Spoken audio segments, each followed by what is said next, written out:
Hello everyone and welcome to my morning report analysis videos on Friday 15th of February with me, Richard Perry, market analyst at Hantec Markets.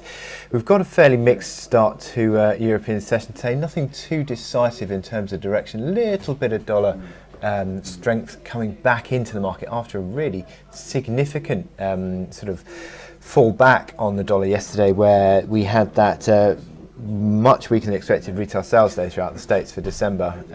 Question marks over the validity of the numbers. Obviously, analysts are still trying to sort of figure out how to cope with the impact of events such as Black Friday, which drag retail sales away from December into November. So you sort of statistically trying to sort of move that away, and how the market really responds to that is going to be interesting going forward.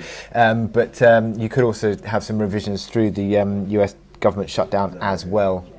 So not entirely convinced how how much impact this number is going to have going forward, but it did have an impact on bond yields, falling bond yields on the 10-year and the 2-year yesterday. That hit the US dollar, paired some of the gains, but just stabilised some of those losses.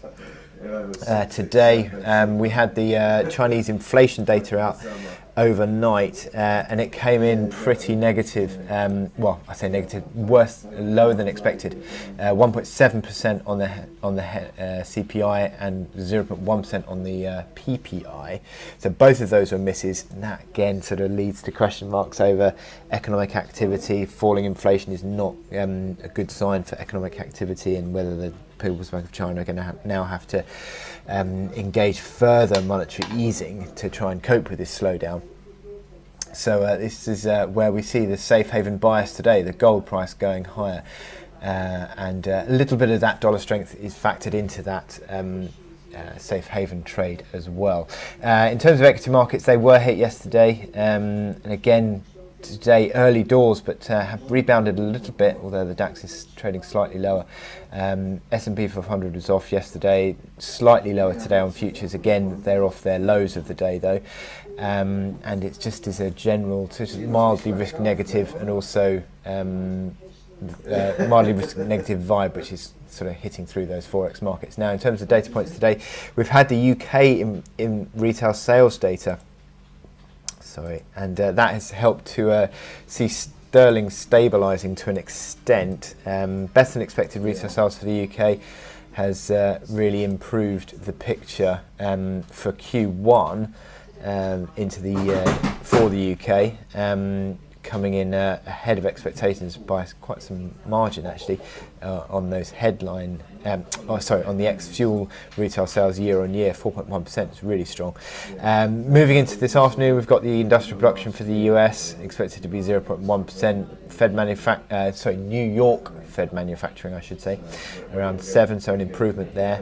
We're also looking out for prelim consumer sentiment for the Michigan data, expected to tick higher to 93.3.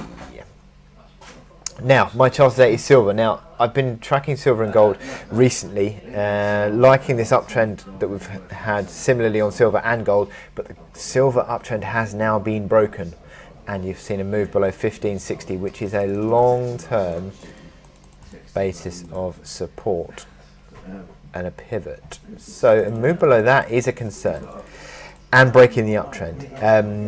You're not going to get too worried, I don't think, yet about silver unless you get a move below 1515. That would be a decisive breakdown on the medium-term outlook. But for now, it's just sort of less bullish than it was. Breaking that uptrend, it could just be part of a consolidation, really. You've got the initial support holding this pivot around 1545 area that held yesterday and has rallied back. But you can see here on the hourly chart that rally back this morning is basically just into overhead supply, really, and whether it can, of all these lows of recent sessions. So this overhead supply between sort of 1560, I suppose, is that pivot on the daily chart, but up towards 1585, sort of cents worth of resistance now. You need to break through that to really see the bulls in a more of a recovery mode. And until that happens, you're still sort of looking a bit corrective. MACD lines on the hourly underneath neutral. RSI still below 60, which tends to be where we've seen the sort of failures throughout this corrective move. So it's still not out of the woods yet, given the fact that we have bounced off 1545, but that silver price needs to get back above the 1585 level to really start to sort of generate some positivity again. But given the fact that we're still sort of around about that 50 level on the RSI, it's still not disastrous yet, and could still just be a consolidation within a bull phase. But yeah, there are question marks surrounding that move now. So I wish you good luck in your trading, and I'll speak to you later.